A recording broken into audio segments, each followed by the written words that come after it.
Hello and welcome to Literary Gladiators, the show where we discuss and debate literature in all of its forms. If it's written work, it's gay. Are you sure about that? I'm absolutely, positively sure about that. Except for Eskimo now. Let's meet the panel. Lily.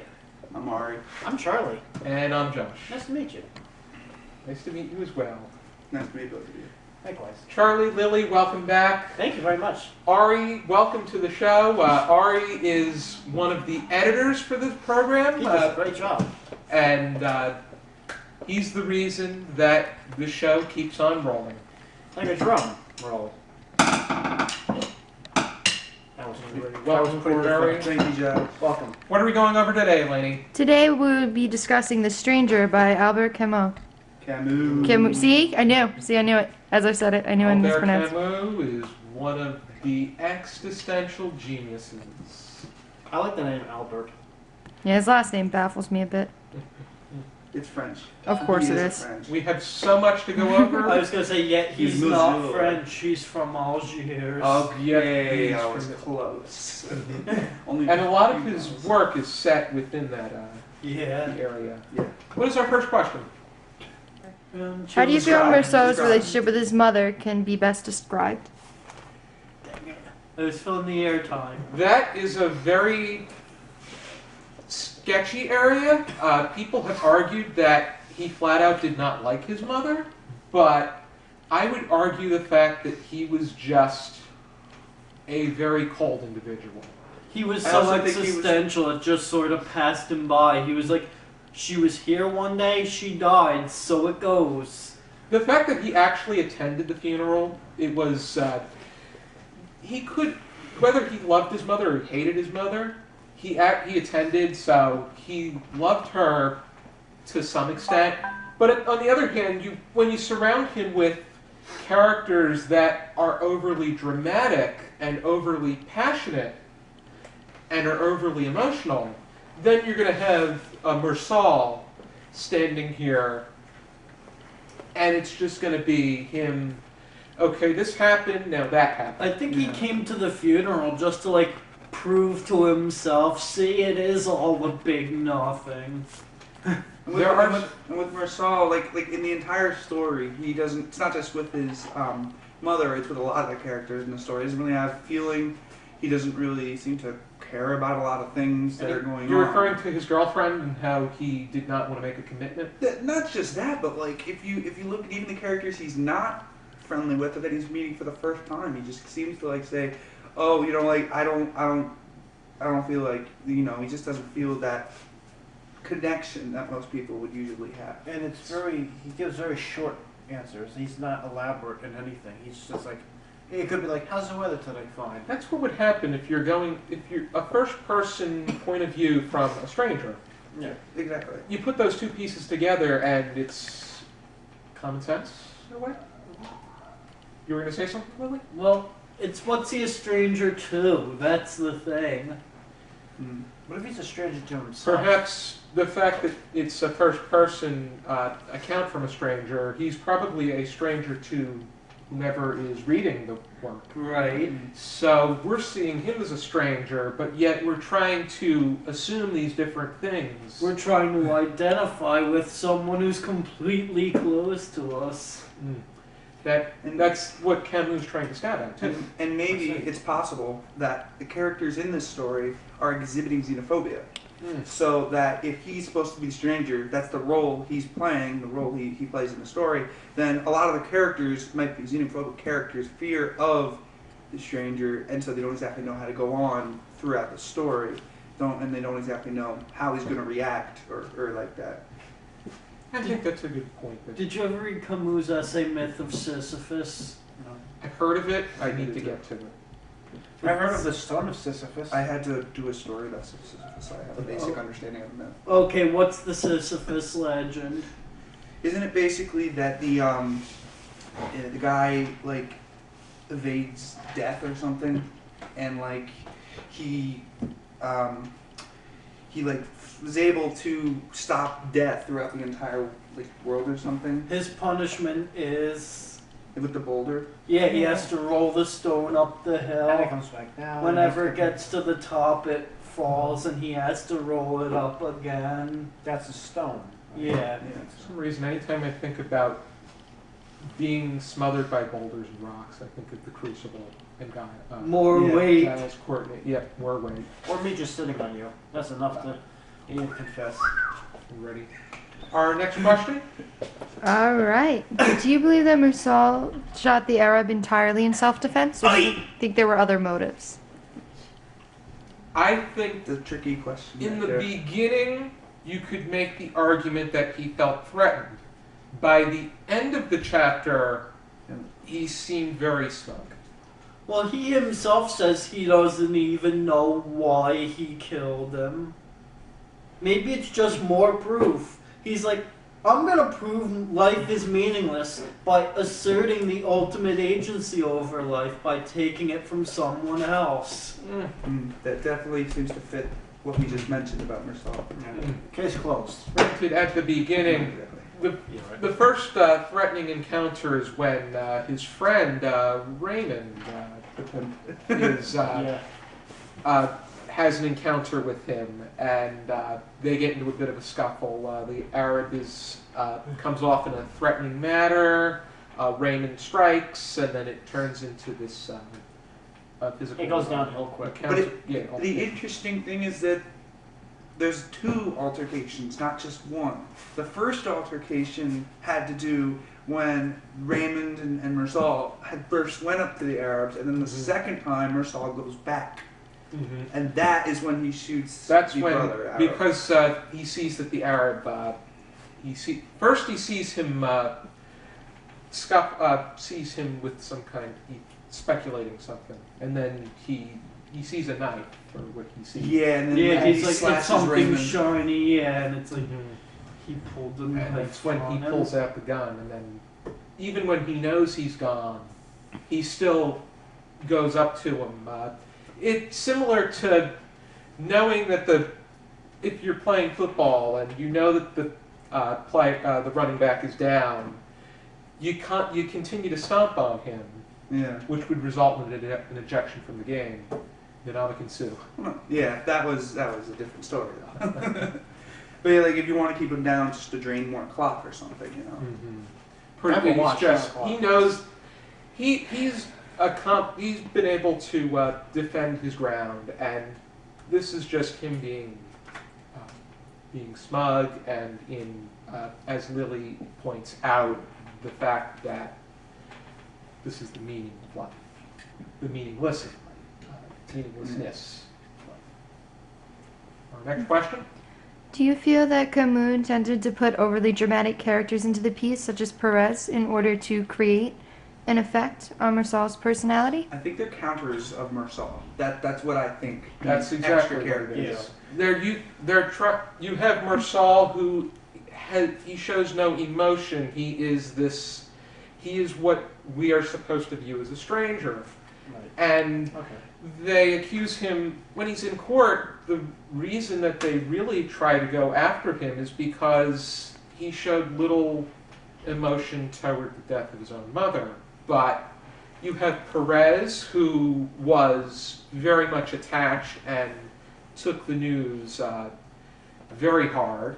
It's Salamano. and his Salamano, yeah, how he lost his dog, which he was a bit of a comic relief, but at the same time, he constantly was cursing at the dog, and then when the Yeah. dog went missing, he regretted it. And, yeah, it's The thing is, Marceau keeps going. These people, they get stuck on something. They let whatever they cared for paralyze them.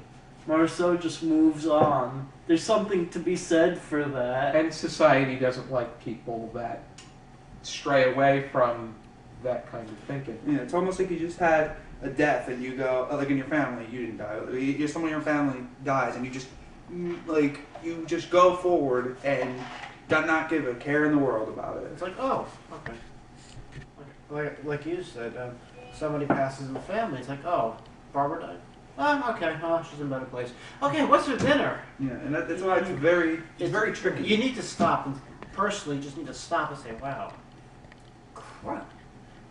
And you feel bad for them. Yeah. Who says you need to Well, you care? know, depends. Ready. What is our next question? Do you feel that Marsal's religious views or lack thereof are a reflection of the author's personal views?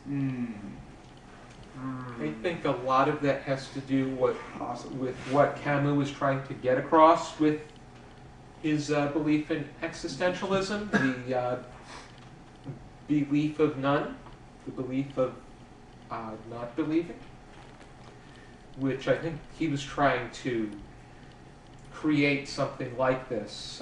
First, he was trying to build it up with these examples of Marsal showing lack of emotion, and then his interaction with was it chaplain? Or Yeah. yeah, At the very end of the book. yeah, it was, yeah, the interaction with the chaplain was, that's the head of it. The fact that he made the chaplain go off the wall in a way, because he was He not didn't believe giving in God. Yeah, he was not giving into his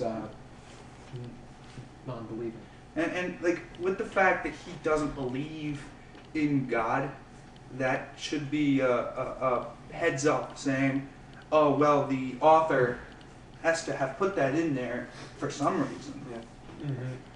That's usually when people do that. That's usually what they're trying to convey. It's barely ever an afterthought. Basically, saying God is dead. Not Well, God that's is Nietzsche. non-existent. Oh, Yes, that's yeah. more so the case. But Nietzsche wasn't existential. No, Nietzsche was the one that believed in the whole phase that God is dead. Wasn't Jean-Paul Sartre an existentialist? Yes, he was. Yeah, Jean-Paul Sartre was existential. That was that whole class of existential. Camus and The Stranger is one of the major, if not the major piece in existentialism. Of course, it's an opinion, so people can argue against it. But if you're trying to look at building, Okay, I'm gonna throw a wrench into all this, and I'm going to defend the existentialists and say that a lot of people take this stuff out of context. They focus on the everything means nothing. I'm gonna eat some worms. I'm Charlie Brown. I'm a Charlie. you mean the fact that it's Yeah, but you the eat fact cookies. that the decomposition and the life is one. Right. Okay. Okay, but once you get to the nothingness, what's there? If there's no God, if there's nothing structuring your life, if there are no rules, if the social order cannot apply, you just have you and whatever's around. It's just a sequence of random events that ultimately you shape. You interact with thing X, and that's what makes this happen, or whatever comes next, or whatever comes next. It all centers around you developing you and still going. Could that be a sense of karma as well?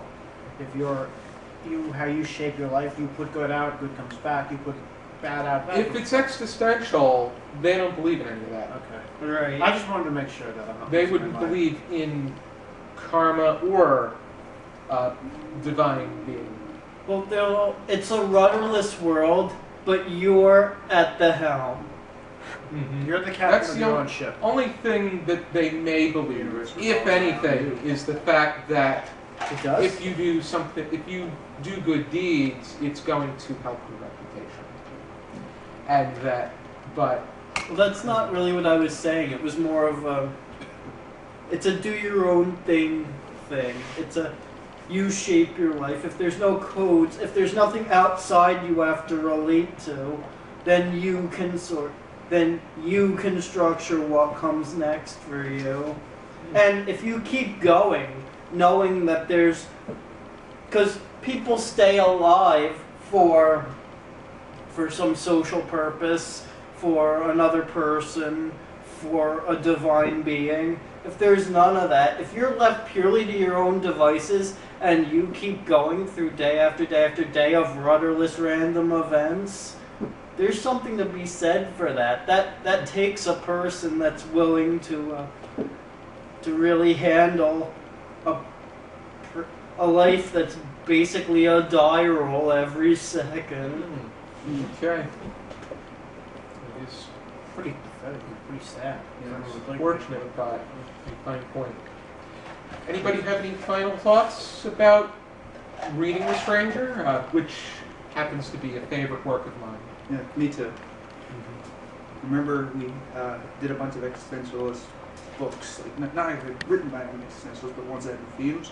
And we were supposed to do this one at the end of the year, and just like, you know, but The Stranger is just really an interesting book because it's looking at a person who really seems to be devoid of personality, devoid of feelings, devoid of everything, just doesn't care what happens to him. And he does things, what I think Lily said, he does things on purpose because he wants the world to see that he is a completely meaningless person and that everything is meaningless, hence the existentialist view. I think it's a testimony of the fact that we try to judge other people in the way that who can judge a stranger? That's the question at hand. You really don't know. All you know is what's on the surface and what's going on right in front of you. There's a heck of a lot going on underneath. You don't know there. I had a closing. You don't know. You had a closing remark? I did indeed. Well, if you think about it, the whole idea of God shapes the world, or the state with its laws shapes the world, or interactions between people shape the world, if that all falls by the wayside, which is what existentialism postulates, then self shapes the world. That is quite a point. The fact that self would shape, the fact that R, as a contributive being, would shape. So he's not killing the Arab out of defense. It's self-assertion. It's I exist in the face of all these forces that don't and that are attempting to erase me. Well, the I Arab. think by the end of the chapter, when he shoots him an additional 4 times, that, Yes. Especially after there was a pause after the first shot. It says specifically there is a pause. Yep. So, yeah. I was just going to mention that something I remember reading a quote online somewhere, and it says you can't shape the world because the world is round. So is my gut. So are cookies. I like cookies. So what that basically means is that So are handcuffs. nobody can actually shape the world because you have to do it like together, you know. Yep. Everyone has to do it together. That's why existentialism, and at least in my opinion, it isn't exactly the best approach towards that goal. Already. I'm missing this, but I'm sure you'll tell me later. If you're interested in reading The Stranger, this is the copy to get. I got mine at Barnes & Noble, or actually... Yeah, I got mine at Barnes & Noble too, I think. That's where you can find it. I got mine from a friend of mine. Shout out to Kara, Hi, Kara. who's hopefully watching the show. She took a class where they had to read this, and I bought the books from that class off of for half price. But Ari and I both have the same copy, only Ari read his while he was on a trip. And And You have a nice fall? I was in the Dead Sea and it got all salty, Why is it called the Dead Sea? because it's probably dead. Because nothing can live inside of it due to its high salt content. It is actually home to a few plants and a species of shrimp. I like shrimp. It's the lowest place on Earth. But anyway, not important. this trade edition you can get. It's price back on here is $12.95, but What's it for Canada? but otherwise, I heard if you do this, it really bothers your eyes because of the pattern. you may be able to get it for discount. Leon's worked Camus on has this pretty episode's good amazing. covers. He's got the one for the plague is a bit trippy as well, and that as for his other works. Well, too. high contrast images fatigue your retina. That's why if you take a spiral and you set it at highest contrast, it'll create the illusion that it's moving, even if it's a still image. I'm seeing sound. Don't ask why I know that. Be sure to join us next time for another episode of Literary Gladiators. Until then, keep reading. And buy me a cookie. Of course.